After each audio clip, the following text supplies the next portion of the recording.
Me mordieron toda la oreja, tío. ¿Qué pasó? Me mordieron, mira. Me mordieron toda la oreja. Un home tivo que ser hospitalizado polas graves lesións que sufriu durante unha pelexa en Tui. Segundo denuncia, un dos implicados trincoulle e arrancoulle parte dunha orella. A liorta tivo lugar de madrugada nunha zona de marcha da vila. Hai unha investigación policial en marcha para dar cos presuntos agresores. Nos, cando xa chegamos, xa encontramos o rapaz berrando, en estado nerviosismo e tal, prestamos unha primeira atención a él, separamos un pouquiño o tumulto que había ali. Atopamos o trozo de órgano amputado, que creo que foi a clave para nós. Leva moi poquinhos minutos amputado e guardámoslo nun guante de látex, que era o que tiñamos a man, e con suero fisiológico, e así se pudo recuperar a operarnos de urxencias no Cunqueiro. Ola, boa tarde. Máis liortas en Vigo. Unha pelexa sáldase con 7 detidos, 3 feridos, un deles grave e moitos golpes. Vexan. Ocorreu nunha das casas ocupadas que hai na zona da Florida entre a xente que vive dentro. Non é o primeiro conflito grave que provocan e a veciñanza opina que non vai ser o último. Estábanse pelexando entre eles fora, utilizando estas armas blancas, ademais de outros obxetos para con forza facerse dano. De feito, 2 persoas foron hospitalizadas, unha delas con pronóstico grave. Algúnas das familias afectadas polo incendio mortal da Sagrada Familia na Coruña continúan fora das súas vivendas. Segundo din, o edificio tralo incendio non reúne as condicións necesarias para vivir nel. Aseguran que a instalación eléctrica segue igual que no momento do lume e non lles dá seguridade. Algúns dos inquilinos están en hotéis e en casas de familiares. Esperan que pronto lles dean unha solución para poder regresaren aos seus fogares. Está un pouco máis limpio, que vino a empresa de limpieza un par de días, pero bueno, sigue más o menos igual. No hay escombros, no hay cableado, no hay nada y sigue oliendo a humo y nada más. El resto está como estaba. Porque la gente que ya está viviendo aquí, pues que viva en las mejores condiciones y los que estamos fuera, que no sé los que están dentro, los que están fuera, pues poder volver a nuestra vida normal, que es lo que queremos todos, volver a nuestra vida de antes. As condicións do mar complican o traballo dos percebeiros do Roncudo en Corme en plena actividade con vistas ao Nadal. A campaña deste prezado produto xa comezou, pero o mal tempo que vai estes días está facendo que os que se dedican a apañar o percebe non estean conseguindo os resultados que esperaban. Hoxe, concretamente, as horas das mareas tampouco axudaron moito. A campaña de Nadal é fundamental para as súas economías. Con este mar o único que hai que intentar é non levar un golpe e levar algo para casa, se se pode. O malo que a maré foi a 8:30 da mañán e ainda de noite pouco tempo nos deixou, entre o mar e todo non creo que colléramos os topes. É xa todo un clásico en Lugo. Arrancou a xincana na busca de décimos de lotería pola cidade. Un loteiro agocha desde hoxe ata o domingo uns 50 décimos para regalarlles aos veciños que os atopen. Unha iniciativa que xurdiu tras a pandemia para que os veciños recuperasen a ilusión despois de todas esas restriccións e que hoxe é xa unha tradición. Os veciños están entrando no establecemento para vir polas pistas que andan por aí. O único que buscamos é ilusionar a xente. Porque ven xente de fora, veñen de outras zonas logo de Lugo, é genial, de outros encantados, ganamos todos.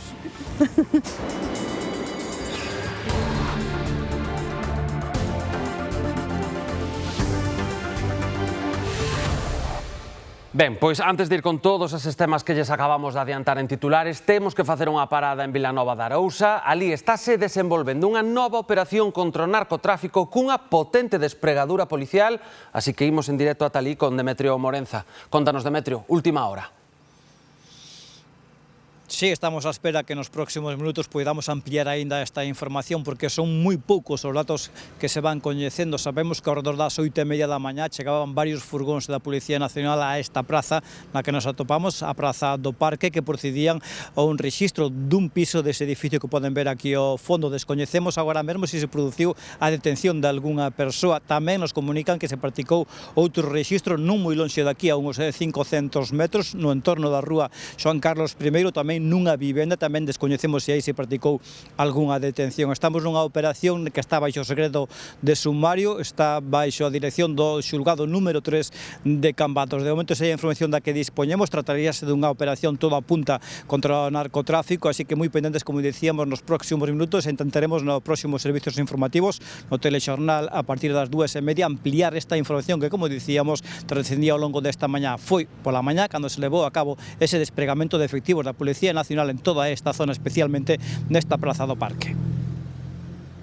Grazas, Demetrio, pois efectivamente estaremos moi pendentes. E xa comezou en Indonesia o xuízo polo crime da ferrolán Matilde Muñoz, asasinada nun hotel da illa de Lombok hai 5 meses.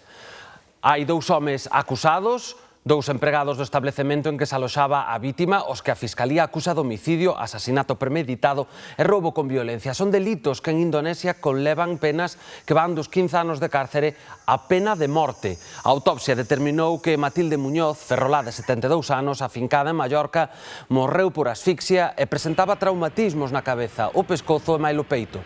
O móvil do crime foi económico, roubaronlle as súas pertenzas, cuxo valor apenas superaba os 150 euros. O cadáver de Matilde foi localizado nunha praia a medio quilómetro do hotel. Sempre se sospeitou que puido haber máis cómplices entre os traballadores. E hai novidades no caso da morte violenta de Manuela Barbosa en Arcade. O xulgado arquiva a causa. A vítima é unha veciña de Redondela de 66 anos. Desapareceu en xullo de 2021 e os seus restos óseos foron localizados nunha leira 3 anos despois. A falecida presentaba 3 golpes na cabeza que apuntan a un posible homicidio. Pero a investigación policial non atopou pistas contundentes sobre o presunto ou presuntos autores. En Tui, buscan as persoas implicadas na liorta na que un home perdeu parte dunha orella como consecuencia dunha brutal dentada. A investigación está aínda aberta, pero as pesquisas policiais para dar cos agresores poderían dar pronto os seus fruitos. O ferido, que tivo que ser operado de urxencia para poder recuperar a parte da orella amputada, recibirá hoxe mesmo a alta médica. Me mordieron toda la oreja, tío. Así, conmocionado polo acontecido, tentaba explicar o ferido a lesión que acababa de sufrir. Foi a saída dun local de lecer nocturno onde supostamente tivera un pequeno encontrón cun grupo de homes. Xa no exterior, 3 deles atacárono e un traboulle brutalmente nunha orella. En torno ás 3:30 da mañá, nunha chamada de teléfono dicíndonos que un grupo de 4 ou 5 persoas estaban metidos nunha pelexa, que a un deles lle estaban dando unha boa mañeira. Reconocen que nun dos locales teñen un pequeno enfrontamiento, un choque fortuito con un grupo e que xa se poñen moi agresivos e que xa iban para o seu domicilio a descansar. Pois xa o grupo de 4 ou 5 personas foron a por eles e os testigos dignos que rompen incluso unha botella de cristal para amenazalos co cu da botella. Vese como as persoas intentan escapar, incluso chega a saltar dun primeiro piso para escapar os agresores, hasta que o collen e lle dan unha malleira. A rápida intervención dos axentes da Policía Local de Tui posibilitou a inmediata asistencia sanitaria ao ferido e impediu que a agresión fose aínda maior. Já encontramos o rapaz berrando, en estado nerviosismo e tal, prestamos unha primeira atención a él. Que como fomos correndo, non tiñamos un botiquín ni nada, íbamos co posto, digamos, e atopamos o trozo de órgano amputado e guardámoslo nun guante de látex, que era o que tiñamos a man, e con suero fisiológico. E operaron de urxencias no Cunqueiro e poderon volver a coserllo e en principio recuperou o pabellón auditivo completo. Os agresores fuxiron e a investigación permanece aínda aberta, porén pronto podería ter resultados. Os que lle deron en concreto a malleira ao rapaz, queremos son 3 persoas e esperamos poder identificarlos próximamente, nos próximos días. O ferido é un cidadán alemán que reside en Tui temporalmente por motivos de traballo. Está previsto que hoxe poida recibir a alta médica. Cazadores de baíñas en Vimianzo denuncian a morte de 4 cans que caeron a unha canle de auga dunha central hidroeléctrica da zona. Os animais morreron afogados. Aseguran que xa houbo outros accidentes, polo que piden que se protexa a zona para evitar males maiores. Vémolo de seguir aquí no Galicia Noticias. Na Coruña continúa a vaga de roubos na zona de Catro Camiños. Desta volta intentaron nunha escola de música e danza Reyes. Contanos. Sí, aquí querían roubar, pero non o conseguiron. Cunha pedra de grandes dimensións golpearon varias veces o vidro desta porta principal, pero os ser de seguridade non conseguiron abrir un burato para entrar. A directora desta escola de música di estar moi desgustada e máis nestas datas, que é cando os seus alumnos celebran os concertos de Nadal. A máis asegura que a sensación de inseguridade que hai nesta zona de Catro Camiños é generalizada. Os ladróns intentaron entrar a roubar nesta escola de música e danza, pero non foron quen. La puerta es blindada, entonces, bueno, pues está toda rota, pero no consiguieron entrar, por suerte.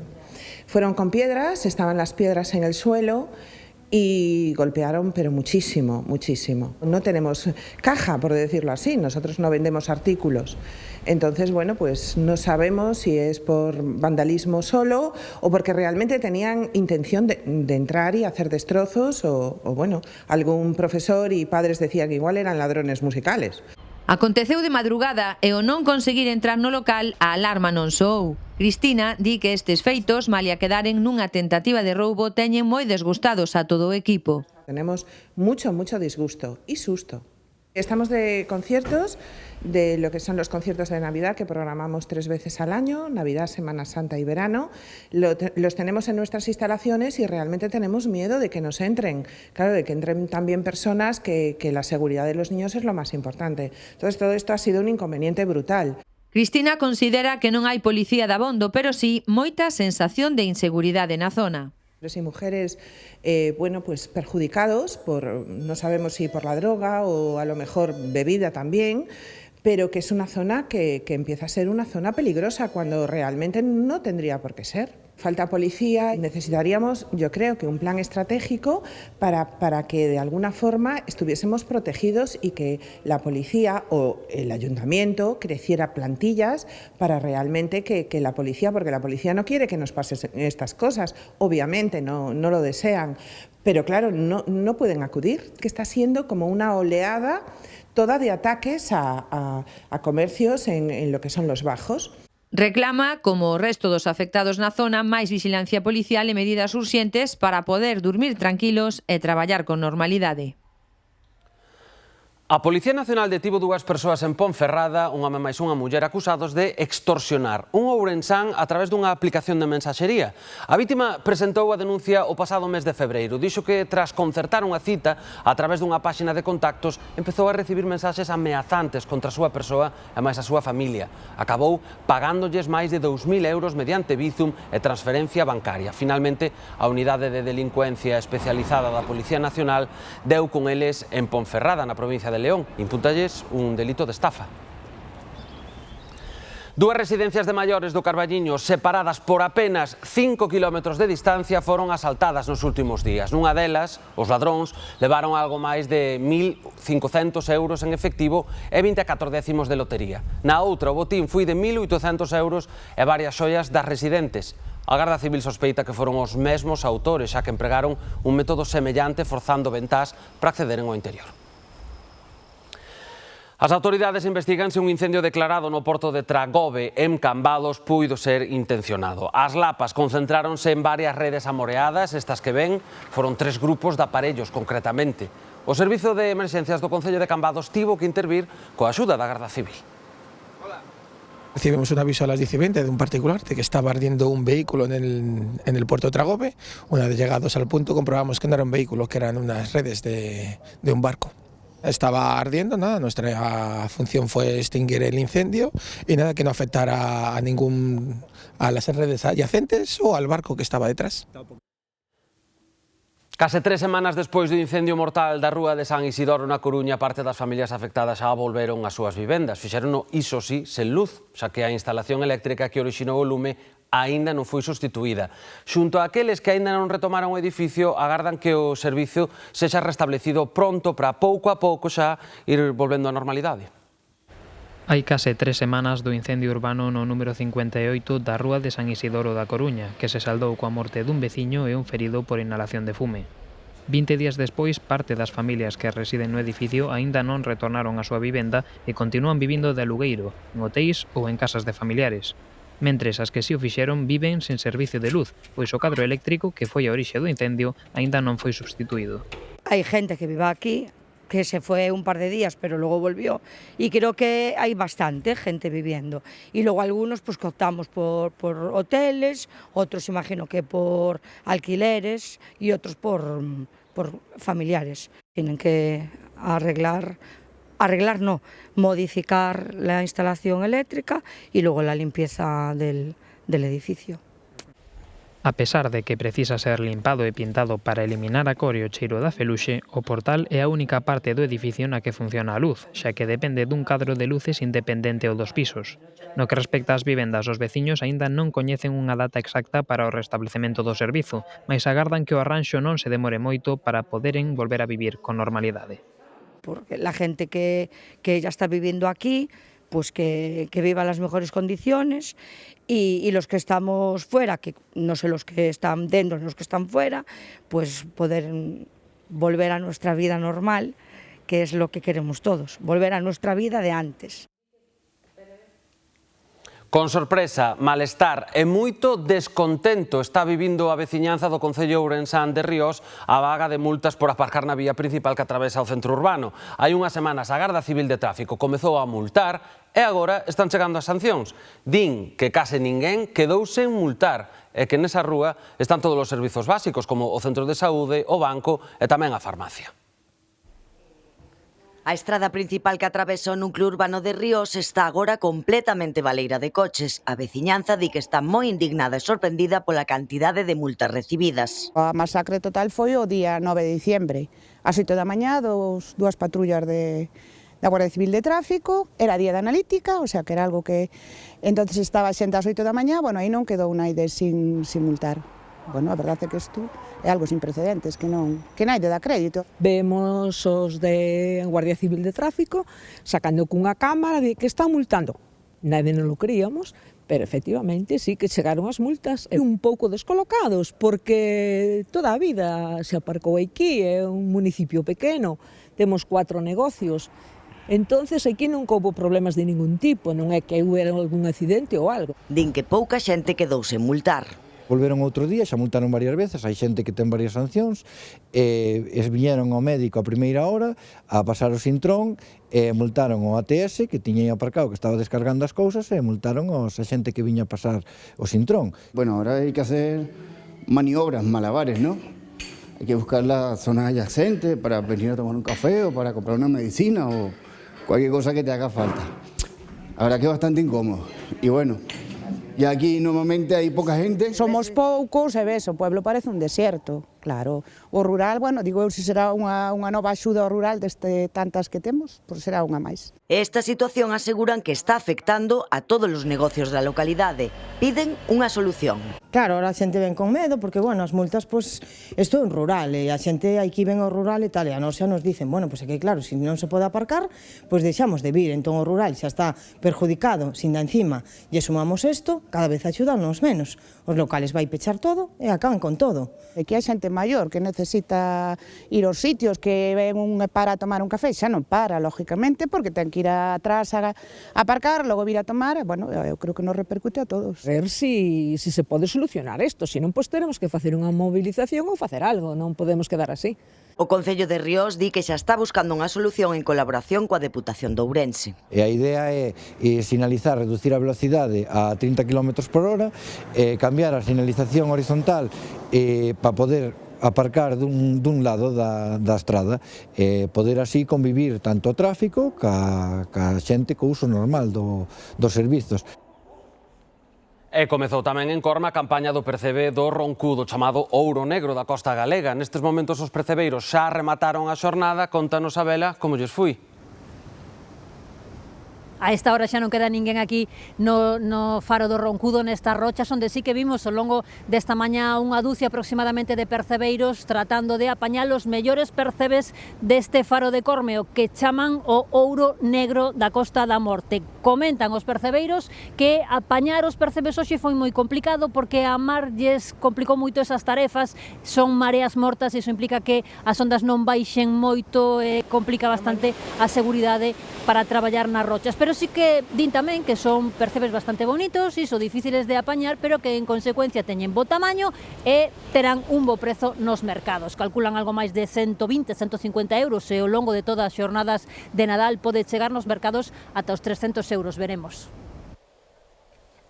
Aínda non abrir o día cando os percebeiros de Corme se preparaban para baixar as rochas a busca do prezado ouro negro.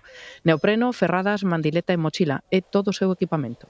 Teñen permitido traballar hora e media antes de que baixe a marea e outra hora cando sobe. A priori a xornada non se presentaba moi produtiva polas condicións do mar e por como cadran as mareas.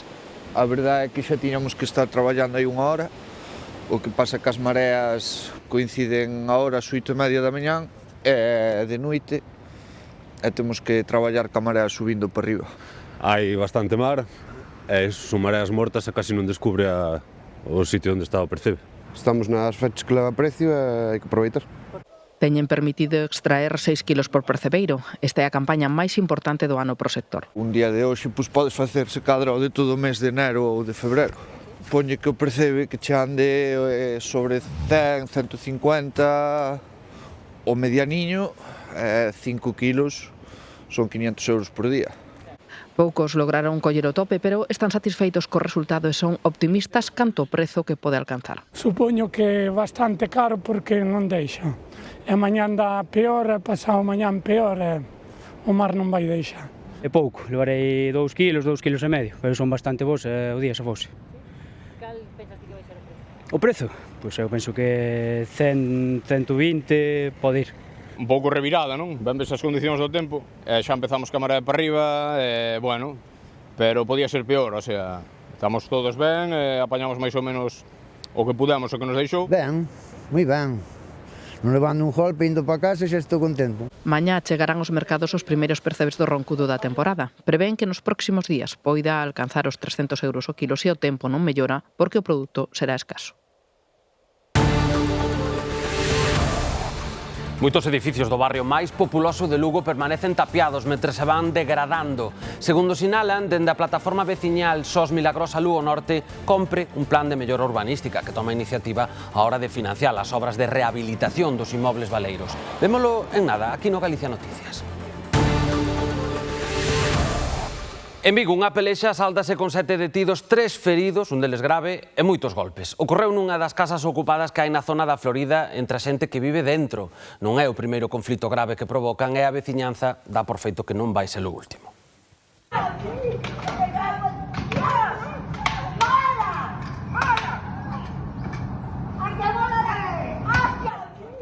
A imaxe arrepía e o son dos golpes aínda máis. Pelexa brutal entre ocupas entre xente que vive ali e unha parella que tamén pasaron tempo na casa. Esta pelexa iniciouse porque unha parella acudiu a esta casa xa que di que tiña no interior unhas pertenencias que non lle devolvían.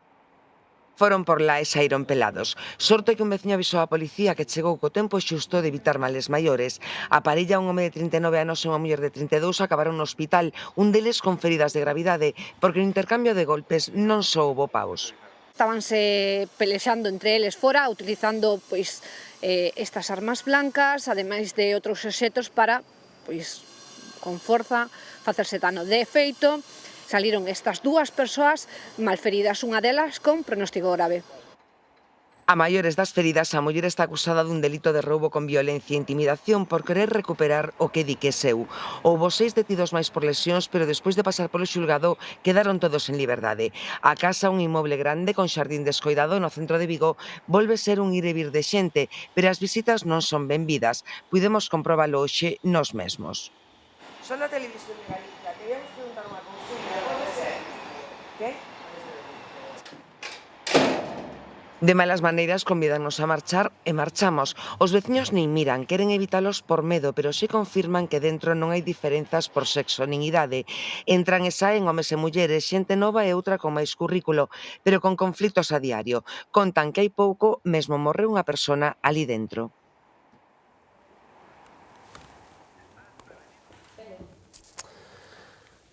Cazadores de Baíñas en Vimianzo denuncian a morte de 4 cans que caeron nunha canle de auga. É unha situación que xa aconteceu máis veces e por iso piden máis vixiancia.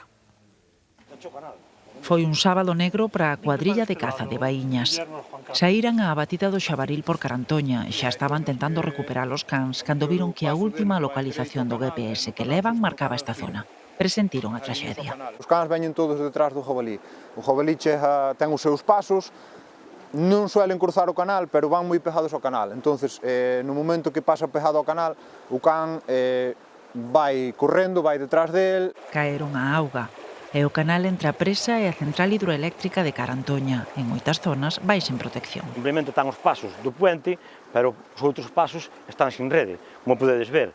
Entonces, ten esa rede que é para que a xente non pase po lado, pero o resto está todo desprotegido, que sabedes que é onde pasa un animal, onde pode estar unha persona cortando madeira ou limpiando a finca e caer ao canal. E fondo eleva forza, así que intuíron que os cans non darían saído. Xa foron buscalos directamente ao filtro que hai antes da central. Bueno, un can xa estaba fora, outro viña girando por aquí e o outro xa estaba na rejilla. Recuperamos 3 e outro recuperámoslo río abaixo sobre 3 km, haberá desde aquí. Non tiveron ningunha posibilidade. O que cae aquí é unha sentencia de morte. Non vai salir daqui vivo. Se non morre aquí, morre máis arriba, é imposible. Cos remuños que fai aquí, a velocidade que trae agua. É unha perda grande para os donos e para a cuadrilla. Estes cans eran dos mellores rastrexadores do xabaril. Costa moito chegar a ter un can desas características e que faga o que fai ese can perfecto ou non tan perfecto, costa moito. Entón, claro que sí, para cazadores ten moito valor os seus cans porque son moitas horas. Non hai indemnización que cubra iso, pero presentaron denuncia polo sinistro, sobre todo din, para poñer en evidencia os riscos e forzar o valado do canal. Terrible. Seguimos con máis cousas. En Lugo arrancou a xincana na busca de décimos de lotería pola cidade. Un loteiro agocha dende hoxe ata o domingo uns 50 décimos para regalarlles aos veciños que os atopen. É unha iniciativa que xurdiu tras a pandemia para que os veciños recuperasen esa ilusión despois das restriccións e que hoxe, pois xa ven que é case unha tradición.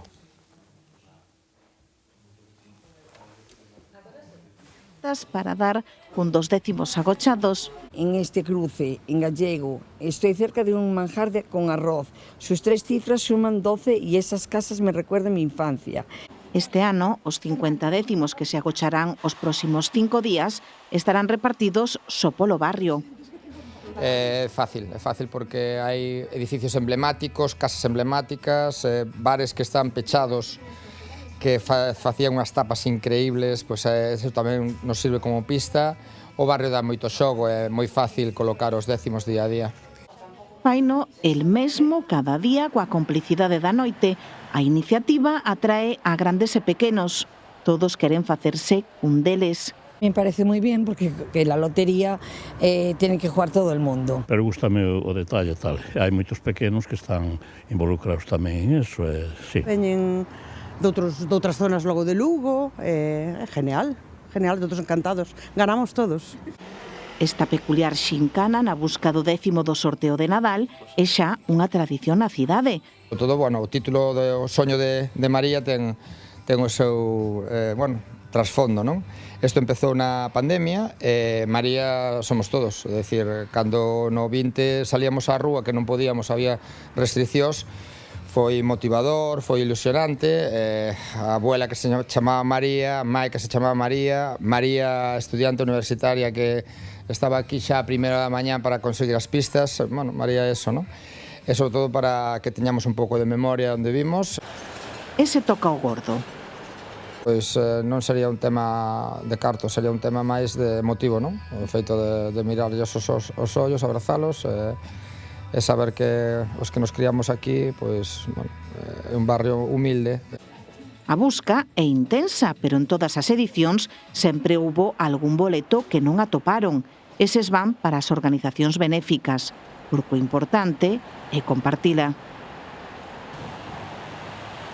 E falamos agora dun misterioso roubo, o do Grinch que decoraba o balcón dunha vivenda en Santiago. Este que ven, os ladróns foron sorprendidos polos veciños levando o boneco a plena luz do día, pero no medio da confusión os asaltantes lograron escapar deixando atrás o paraugas e un brazo do Grinch. A propietaria da decoración denunciou os feitos ante a Policía Nacional, aínda que sospeita que puido ser unha falcatruada, non quere que quede impune esta acción vandálica. O encarecemento das materias primas como os ovos, frutos secos, tamén o chocolate está complicando bastante o mercado dos turróns artesáns. Unha tradición que manteñen moitas pastelerías e que deriva en propostas tan orixinais e tan enxebres como o turrón de licor café que se fai en Ourense. Comezamos polo final do proceso, o toque de graza dun turrón de crema tostada, especialidade da pastelería Arba do barrio ourensán da Ponte, un negocio case centenario que conserva a receita orixinal. Dende o principio que se abriu a pastelería, en 32, este turrón xa se facía, o sea que é un dos de sempre.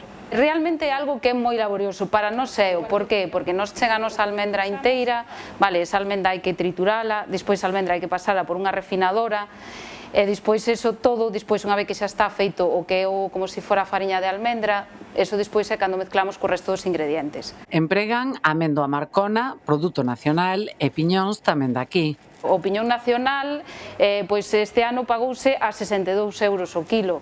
O piñón chino, eu conto, non o sei, porque nós como non usamos, vale, non vos podería decir a cotización, pero eu me imagino que 10 euros tranquilamente en kilo de diferencia hai. E vos diredes, tampouco é tanto, claro, non é tanto nun kilo.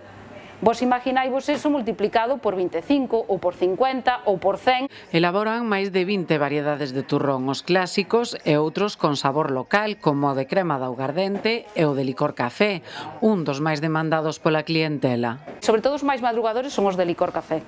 Non sei o porqué.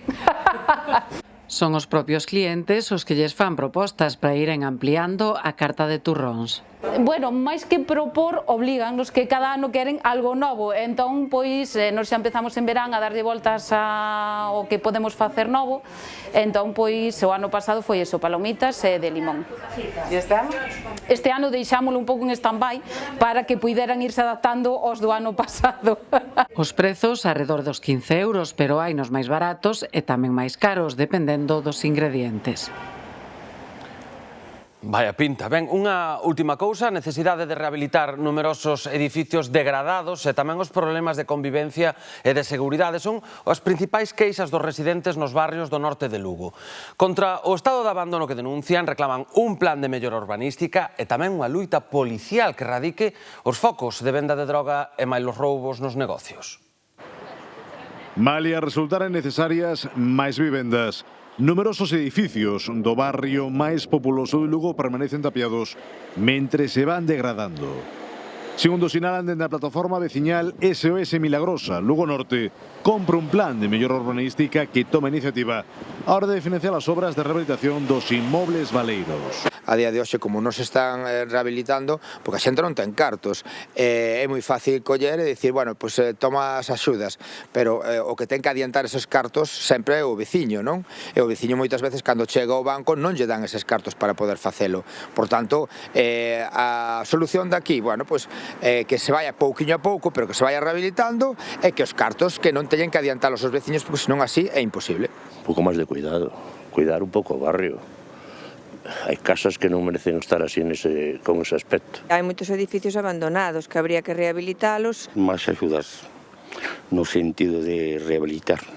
Non menos importantes son os problemas de convivencia que arrastran os barrios do norte da cidade. Entre eles, a venda e o consumo de drogas en determinados locais ou mesmo na vía pública, coas conseguintes molestias para a veciñanza.